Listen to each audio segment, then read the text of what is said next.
Welcome to the Great Detectives of Old Time Radio. From Boise, Idaho, this is your host, Adam Graham.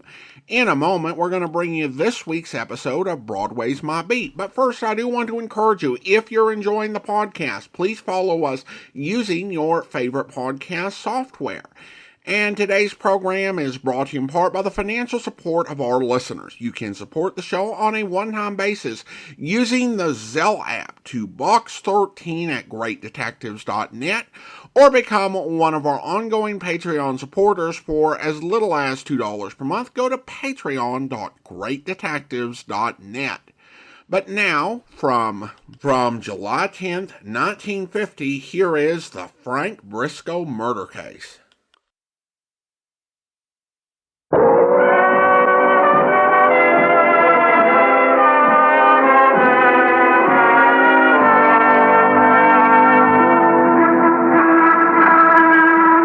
Broadway's My Beat, from Times Square to Columbus Circle, the gaudiest, the most violent, the lonesomest mile in the world.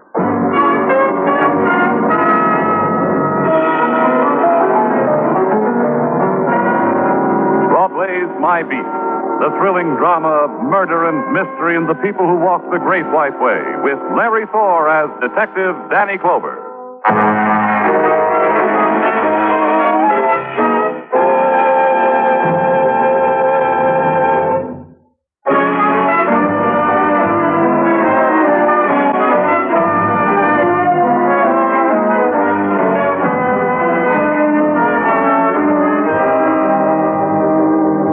Mist covers the sun, hangs a veil over Broadway. And for a time, Broadway is dimly seen, dimly heard. For an instant, Broadway is stunned. But then it recovers. It leaps to embrace the false night. The neon flares, the spectaculars explode. The banners are hung. Welcome, night. And for the time of the mist, it's good on Broadway. But then the sun breaks through again and spoils it, and the lights are turned off in sullenness, and backs are turned on the day. At police headquarters, you stand at a window and consider it. But you're interrupted. A man is dead in an apartment hotel, maybe 2 minutes from headquarters. Look into it, Danny. And you nod because you know that's the way it would come out.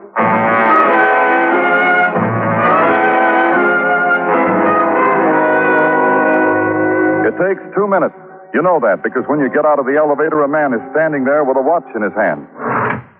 Oh, 2 minutes and 20 seconds. On the nose. Oh, I'll put my money on the nose of you boys from headquarters every time. Your death in a sprint. They told me a man was killed here. Yes, they told you true. Care for a look-see? Well, let's look, anyway. It's right down the hall in 4B.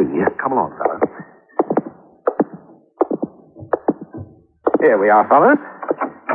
Locked. Oh, of course it is. I locked it. You took it on yourself to do that? Oh, naturally, I'm the manager. I do many things by night, by day. I perform. I like it when you make it seem I've done something criminal. I only lock the door to keep the snoopers out. You know how they are, messing about, fingering clues, sticking their noses. John, you found him like this? Exactly. He hasn't moved an inch. Who was he? Mr. Frank Briscoe. Pleasant gentleman. Oh, always had a joke for me. I remember. Whenever you're through. Oh, yes. Yes, he's been a tenant here for 4 or 5 months, I'd say. Tell me about it. When you heard the shot, what you did. Was he alive? I didn't. Didn't what? Oh, I didn't hear a shot. What attracted me was the smell of smoke. I rushed in. Hello. A wastebasket was on fire, and Mr. Briscoe... Wait a minute. Hello. What's that? Frank, hello. Oh, phone in there. It's been doing that ever since. Receiver's just dangling there. I wouldn't touch it. No, not me. No. Hello. Hello? Frank, what's the idea of keeping me waiting? What happened? You told me to Who hang is this? on. It's Eddie. You're not Frank. Who are you? The police. The police. What's happened? What's happened up there? You're talking to Mr. Briscoe? Yes. My name's Eddie Cutler. I called Frank for a golf day. He said, excuse me, there's someone at the door. Hang on, he said. Where are you now, Mr. Cutler? At my place of business on Wall Street. What's happened? A murder. Stick around, Mr. Cutler. I'll want to talk to you. Well, what do you know about that? All the There time. must be things for you to do, manager. Go do them. After that, it was a matter of getting out of the way while the boys with the dusting powder tried to raise fingerprints, and the boys with the cameras tried to get presentable photographs of a dead man. Known as routine, the impersonal proddings as to why time and circumstance conspired to make Frank Briscoe a victim of murder. My part of it was to get back to headquarters and make phone calls, and have other people make phone calls, and get out such and such file, and finally come up with a starting point. Frank Briscoe was married, now separated from his wife, Sylvia.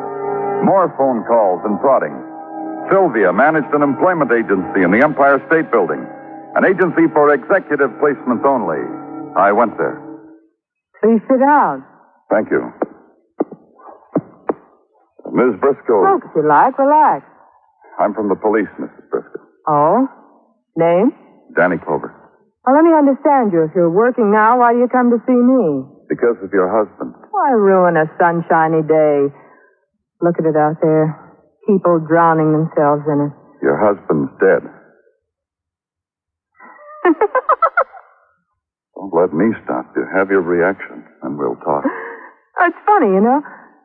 Things you leave behind you, forget about. And something happens. Comes back in a rush. Sunshine, sidewalks down there, and the wonderful news you just brought me. I'm a little girl again, and I want to play hopscotch on the pavement. I'm happy for you, Miss Briscoe. Thank you. You see, Frank was such a nothing. Now that you understand Not quite. A nothing, Mr. Clover, is a nothing. Zero in an empty box. Yet you married him. And stayed that way for 3 months. One morning, I stepped out of the house into the sunshine and liked that better. Why didn't you get a divorce? Frank wouldn't give me one. For 5 years now, our conversation runs like this. Me. Frank, I want a divorce. Frank, no. One thing I didn't tell you. Frank was murdered. I'm glad for him. He had a horror of just wasting away. I wonder if that changes anything. Like what? His insurance policy. A large one. $100,000. Oh, Frank was a tricky one. He tried to woo me back by having it made out in my name. Tricky Frank. That's where the happiness comes, you know. Sure, of course. Frank's been dead nothing. I blow on my fingernails about that. But $100,000? Oh, Mr. Clover, that's really something. Really something. Her girlish ecstasy over the sunshine, the $100,000, the dead husband, made it harder. Because it made me sick. Because it made me greedy to book her for murder. But the happy, happy widow had answers that held. She had seen Frank only rarely from the day she'd walked out on him. Her lawyers handled it with him. No, she hadn't left her office that morning. Her secretaries, her clients could verify if I didn't care to take her word. Then she began to tell me what she'd do with all that money. About the time she was a white queen in the African jungle, I walked out on her.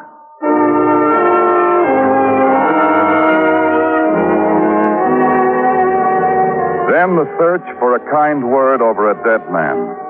Maybe Eddie Cutler, the man on the phone, the man from Wall Street, had one. Maybe he'd look up from his ticker tape and give me one. Mr. Cutler? Another moment, please.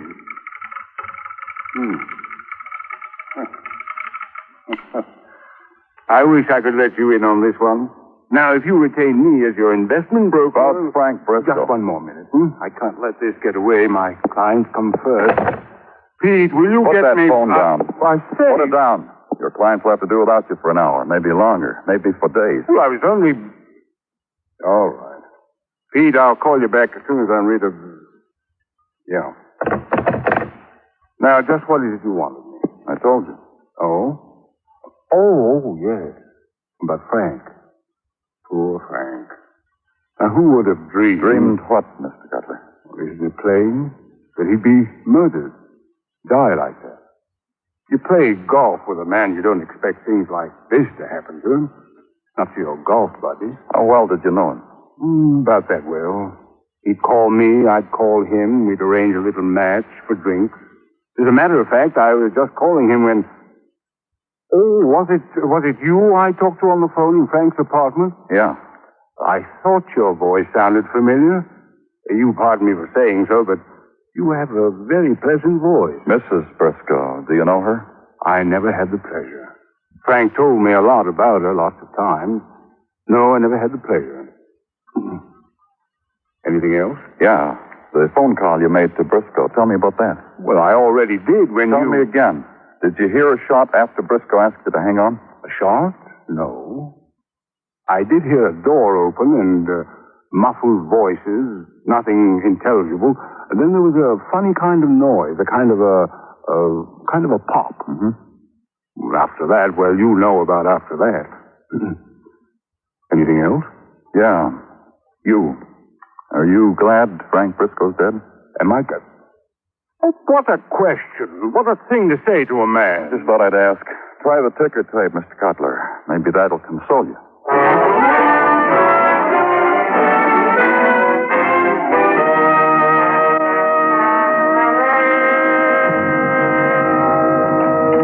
Danny? You may take 3 giant steps, Tartaglia. Come on in. I'm sorry, Danny, but I am not in the mood for levity today. We've got business to attend to. I apologize. Accepted. Thank you. Now, what can I do for you? Just sit there and admire the rapid manner in which New York's finest have come to your assistance. Why should I do that?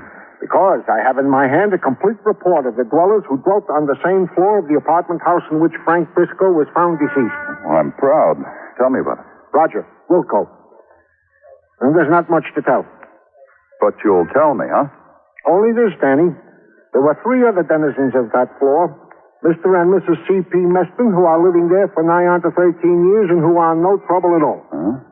In fact, the manager was more than profuse in his plaudits of old C.P. He likes to play cribbage with them. Thank you. Who else? Then there's Mr. and Mrs. Milburn Jeffries, who live on a pension and a canasta board. Also, no trouble. Happy home, huh? Then there is a Miss Della Sloan. Spinster and a double solitaire fan. Oh, no, Danny, no. This Della Sloan is a young lady of 27 with a now-and-then kind of police record. Now and then what? Disturbing the peace, drunkenness. What was she doing in an apartment house like that? You know, that's what I can't figure. She checked in for 1 day, then checked out. Whimsical, huh? Where is this Della Sloan now? Oh, wait a minute. Here it is, at the tag end of my report. Central Park West, 2002. I answered all your questions, Danny. I did good, huh? Tartaglia did real fine. He even supplied a good question. What made Della Sloan so whimsical? It was a question that begged an answer. I had to find out what it was.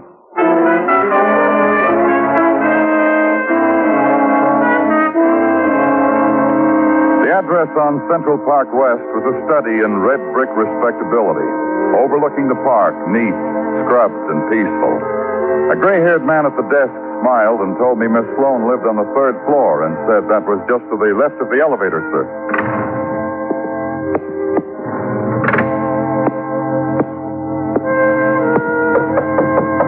It was all so peaceful that I hated to break it up. Well, it's a long way from the bottles, so come on in. I'll show you here. Miss Sloan? Come on. Very. Drinky? You want a little drinky, don't you? I'm from the police. Drinky? No? Oh, come on, mister. Come on. Listen to me. Oh, you're strong. I like it when you hold me. Come on, dance with me. The radio and everything, come on. Now, look. Armchair, turnpike. Come on, move your feet. Come on, that's better. Miss Sloan. Della.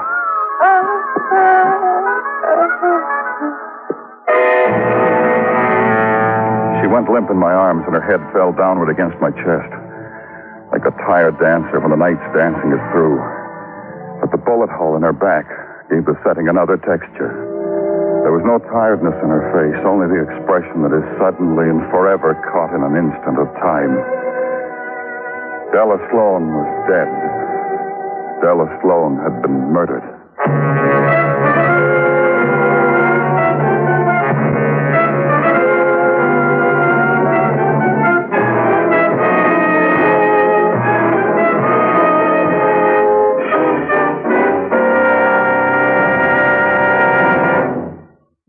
Did you know we once had a president who never voted in his life? That's right. He was Zachary Taylor, our 12th president.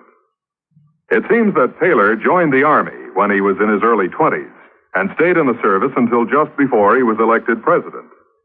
While he was a soldier, he was never qualified to vote, since he was never stationed long enough in one place. And strange to say, he didn't even vote for himself in the election which made him president. But today, through absentee ballots, most of our military personnel are given the chance to vote, because we, as a nation, have learned that the foundation of authority is in the full consent of the people. We now continue with Broadway's My Beat, written by Morton Fine and David Friedkin, and starring Larry Thor as Detective Danny Clover.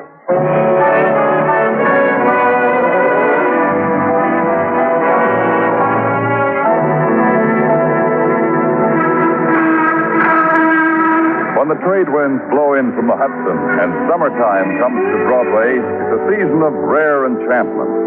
Then the palm trees sway in the corner lunch stand to the whir of the electric fan, and the gourmet nods with satisfaction over the exotic tidbits, the juice from the papaya, the coconut milk, the knish.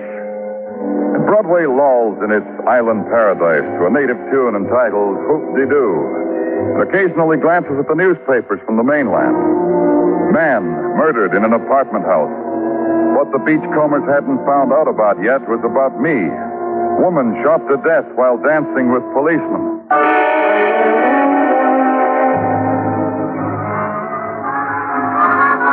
I put Della Sloan on the couch, walked over to the window. There was no one on the fire escape. The shot had come from there, but the murderer had fled. Only the small hole in the window, the fragments of broken glass on the rug. I called headquarters, reported it. Then I turned off the radio. 2 minutes after that, the door opened. It was too soon. It couldn't have been the police. Oh, I'm sorry. It wasn't. I didn't know Della had a caller. I'll go. No, don't go. Come in. Close the door. I'll bust nothing up for Della, mister. Close the door. Sure enough.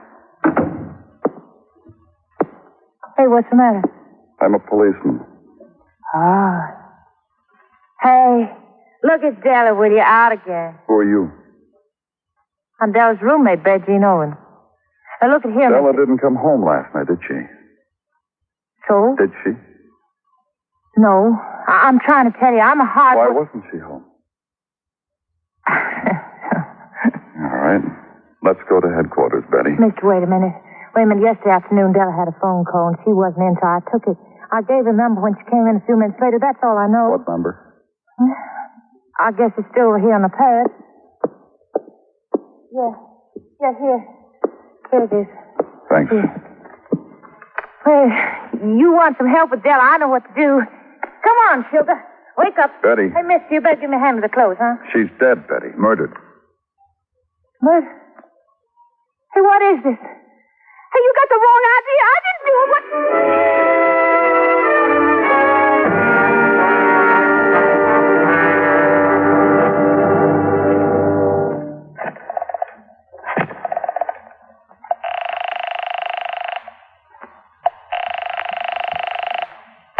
Petty's Pharmacy.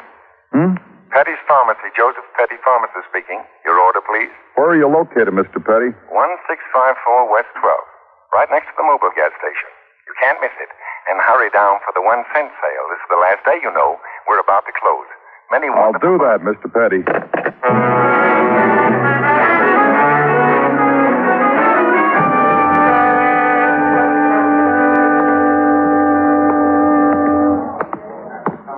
Are you being helped, please? We have many wonderful bargains. These beach balls, for instance, 2 for the price of... Well, you see the signs, and we blow them up. Joseph Petty, where is he? I'm Mr. Petty. You have a prescription you want filled? We can even take care of you in that department. I'm from the police, Mr. Petty. Oh, official? Oh, you want a discount? I'm afraid... Official. Oh, but everything's in order. I haven't been robbed, to my knowledge. My prescription books are examined regularly, but the state... Della Sloan, you know her? Della Sloan. You see now. It registers. That name registers. Think about it, Mr. Petty, and fast. Oh, don't do that. I get all flustered when people rush me. I have it, Della Sloan, of course. You'll tell me, too, huh? Please. I don't know Della Sloan from Adam. Or Eve. But she called here, told me her name. Interesting voice. Why did she do that? Yesterday morning. What did she want? She gave me her name, said a man had called her from this number. Said he must be here waiting for her to call back. Would I page him, please? Page? Like this was a hotel or some such. But she did that because her voice was interesting. Exactly. Was the man here? He was, yes. He was eating a cheese nut burger, the special of the day at the Fontateria. When I called out, was there someone waiting for a call from a Miss Della Sloan?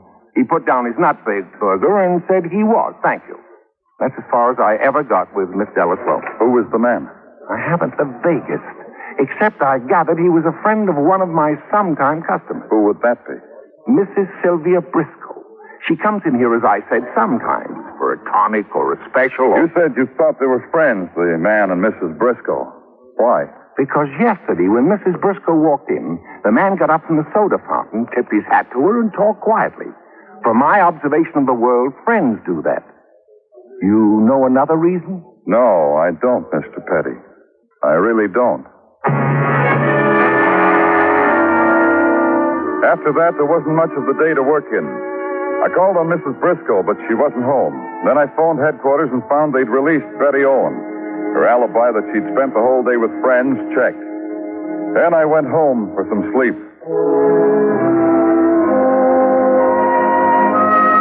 At 7:30, I had my breakfast. A little after 8, I was at Sylvia Briscoe's apartment. It was a sorry hour to disturb a lady, but the lady had attained the status of number 1 murder suspect. You got your I nerve. didn't want to disturb you at your office. Disturb me? You disturbed me once. That's your quota. Now get away from here. Can't do that. You better invite me in, Mrs. Briscoe. Invite? You must be out of your mind. You police Slip think... on a coat. The squad car's downstairs. Why? May I come in? All right. You won't be here long enough to want to sit down, will you? Have you collected your insurance yet? My lawyers told me yesterday it'll be a matter of a few weeks. Then you'll play hopscotch. All over the world. I doubt it. Oh? I apologize, Mr. Clover. I was rude. A woman doesn't like to be caught with her hair up. Please sit down. Give me a cigarette. All right. Light?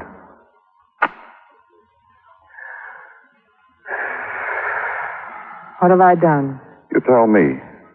Murder? Don't be a fool. Would you like coffee? No, thanks. Miss Briscoe, a man named Joseph Petty, a druggist not far from here, says he knows you. And I know him. Does that make your case stronger? He said you were in his store yesterday morning. For a prescription, a tonic. Is there a heading in the penal code for that? You talked to a man. The things a woman will do nowadays. Disgraceful. What man? I'm asking you that. You want to think about it? Oh, no, I remember. A man tipped his hat to me. That's right. That one. He said, and I'll try to quote him exactly, "Hi, baby doll." And he went on from there, Mr. Clover. He said, "I'll buy you a malted. Who knows what wonderful things can happen from therein." That's what he said. Look, Mrs. No, Briscoe. you look. That's what he said. "Hi, baby doll."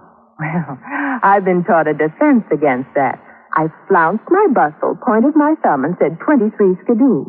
And so help me, I never saw the cad before. And you know, I wouldn't know him if I ever saw him again. And that's how it blew up in my face. There was no link between her and the murder of Della Sloan. Still, I knew Della's murder was somehow a part of the earlier killing, an afterthought in the death of Frank Briscoe. At headquarters, I went round and round with it. Round and round.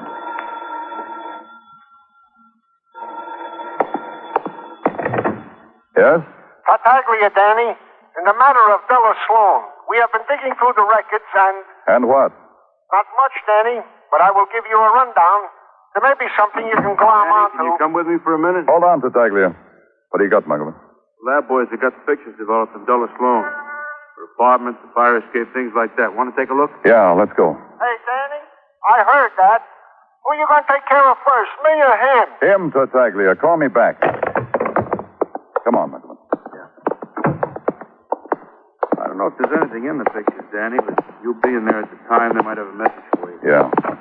In here, Danny. Over on my desk.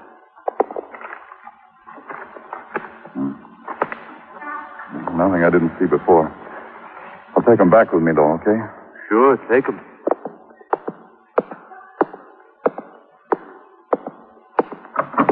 Hello? Hello?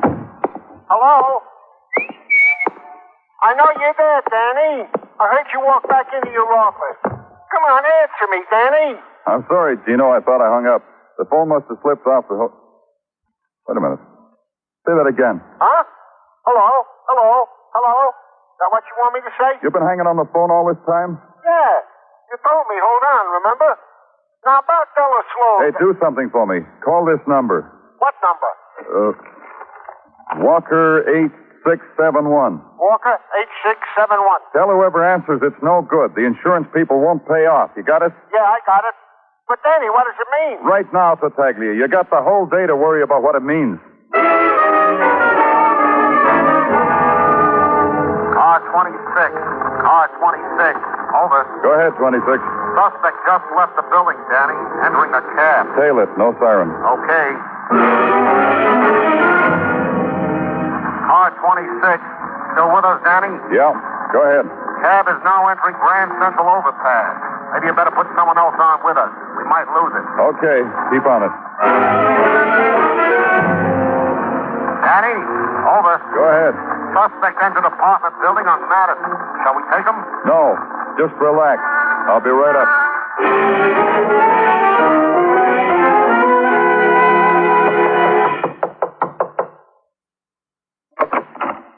Oh, hello, Mr. Clover. Say, we're practically going steady, aren't we? Then I get invited in, huh? Sure. Come on in. Oh, you know Mr. Cutler. We've talked. Sylvia, what kind of a trick is this? What are you trying to do with me? Relax, darling. I thought I'd finished with you, Mr. Clover. What do you want? You? Him? Mr. Clover, well, let me explain it to you. There's some things of Frank's, golf clubs Don't be so stupid, Ed. It's obvious what the gentleman wants. You for murder. You didn't hear me, Miss Briscoe. You, too. I'm getting out of here. Stay where you are. You followed Eddie here, didn't you? It was you who called him. Eddie. Huh? You fell for that stupid trick. You brought the policeman here, Eddie. Stupid Mac. Don't forget, you planned it with me. Pretty cleverly, too. Your idea, Eddie? No, hers. But it was you got Della to take a room near Briscoe's apartment, Eddie. When you heard him come home, you called him. Told him to hold the phone, then walked down the hall into his room and shot him. My Eddie, he did that well. Shot him, then set a fire in the wastebasket to attract attention. Walked back to Della's room and waited till someone picked up the phone. Well, how could you have known that? How? I was lucky. It happened to me today. The same pattern. But Della... She shot Della to keep her quiet. Della would have kept quiet for me. You miserable Mr. Clover. Eddie shot that girl. I did not. You did. You didn't you know it. It gets worse and worse. What about it, Miss Briscoe? Look at him. Just look. He went to pot after his first killing. It was you. It was me, Eddie. Understand, Mr. Clover. I couldn't take a chance with that girl losing $100,000 because a girl like that is alive. Come on. Sylvia, they'll kill us. You made me do it. You know you made me Put out your hands, Eddie. Look, we didn't have to kill poor Frank. You made me. I didn't want to do it. Briscoe. Listen, Mr. Clover, listen to me. It was her. It was her all the time. It was her fault. Shut up, Eddie. You're really nothing. Zero in an empty box. Nothing.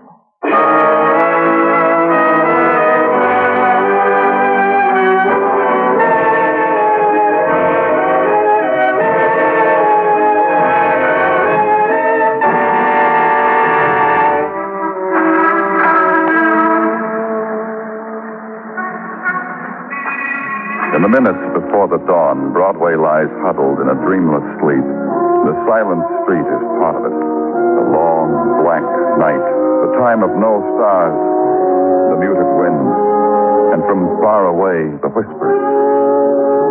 Start running, kid, or you'll never get home again.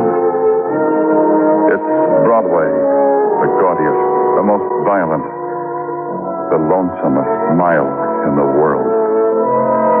Broadway, my beat.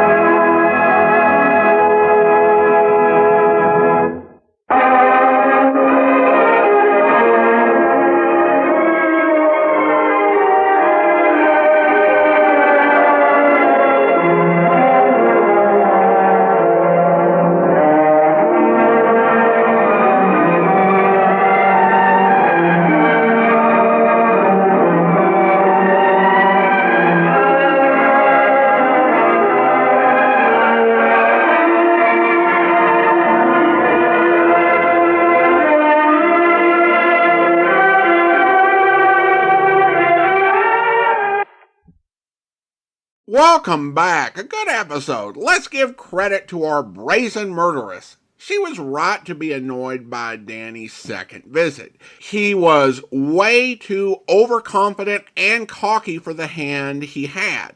So I have a witness that saw you talking to a man at the drugstore. Without a satisfactory explanation, I'm going to arrest you for murder and press for the death penalty. And then she says, the guy was hitting on me. I've never seen him before in my life. Oh, well, never mind then. It's also kind of weird that we have the murder victim named Frank in 2 consecutive weeks. I wonder if Friedkin or Fine were having difficulties with someone named Frank at this time in their life. I did like the way that Danny trapped the murderer. It's a nice little bit of psychological trickery that will do the job if evidence isn't readily available. All right, well, now it's time to thank our Patreon supporter of the day, and I want to go ahead and thank Guy. Guy has been one of our Patreon supporters since September 2022, currently supporting the podcast at the Shamus level of $4 or more per month.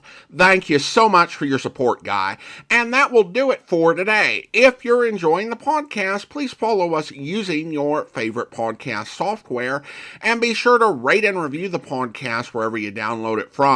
We will be back next Wednesday with another episode of Broadway's My Beat, but join us back here tomorrow for the second part of the Moonstone, where... You see, I prepared a mixture I call a vehicle, and poured it into the paint, which caused the paint to dry in 12 hours. 12 hours, you say? 12 hours, Sergeant. Let us reckon back, Mr. Blake. At 3 on Wednesday afternoon, that bit of painting was completed. Right. The vehicle dried it in 12 hours. That is to say, by 3 o'clock on Thursday morning. Mm-hmm. Does anyone here know just what caused that small paint smear beneath the lock? Well, Superintendent Seagrave, the police officer who has retired from the case, he said one of the women servants' petticoats had smeared it when they came in this room to be examined by him, sir. The servant's petticoat is not responsible for the paint smear, because when the superintendent conducted his investigation, that paint was already 8 hours dry. My thanks to you, Mr. Blake. It's quite in the cards that you have put the clue in our hands. Well? Sergeant, this is Miss Rachel Verinder. Did you say, Sergeant, that this man here has put the clue into your hands? I should say, Miss Verinder, that Mr. Franklin Blake has possibly put the clue into our hands. And now I should like to ask a question. Observe this smear on the painting of your door. Do you know when it was done or who did it? Will you follow a young lady's advice, Sergeant? I shall be glad to hear it, miss. Then do your duty by yourself and don't allow this man here, Mr. Franklin Blake, to help you. That is my advice, Sergeant. I hope you'll be with us then. In the meantime, send your comments to box13@greatdetectives.net. Follow us on Twitter at Radio Detectives, and check us out on Instagram, instagram.com/greatdetectives. From Boise, Idaho, this is your host, Adam Graham, signing off.